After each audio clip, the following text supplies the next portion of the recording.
مدینه شمسوه ساکنه 33 ساله ترسونزاده در اینجا در شفاخانه گرفتاران بیماری روحی در ناحیه رودکی ثبت نام شده است. طبیبان میگویند او را 3 سال پیش برای معالجه آوردند و ثبت نام کردند و هرگاه که بیماریش خروج کرد تبابت میگیرد. با گفته طبیبان بیماری مدینه شمسوه گاه خروج میکند و درمان دارد. خب شمسوه مدینه در بیمارخانه ما یک چند مرتبه بستری گشتگی با اختلال رفتار در نتیجه استفاده مشروبات اسپریتی. خب این زمان خیلی حالت رویش خوب است. انا نوبسته از این حادثه که شدگی چی مشکلاتی با کارمندان میلیسا شدگی آورده و این حال در تحت تبابت قرار دارد و معاینه قرار دارد.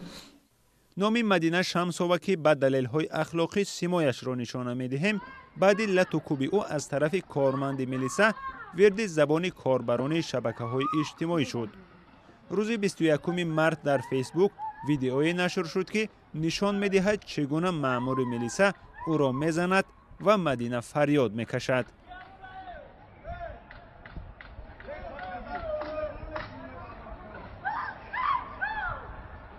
بعد این نکوهش و تنقید سخت کاربران شبکه‌های اجتماعی، سفربگ محمد سعیدزاده میلیسایی که مدینه را در روز روشن لط و کوب کرد از کار رانده شد.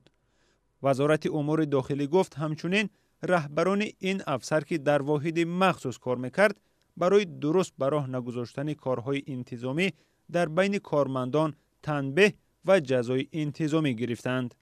مقامات نگفتند که نسبت به سفربگ محمد سعیدزاده باز چه چاره دیگر میبینند.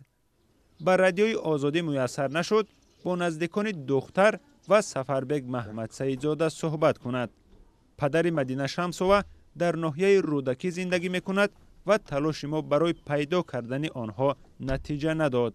این دختر هرچند در دهه راحتی ناحیه رودکی ثبت نام شده است ولی با مادرش در شهر ترسونزاده زندگی میکند.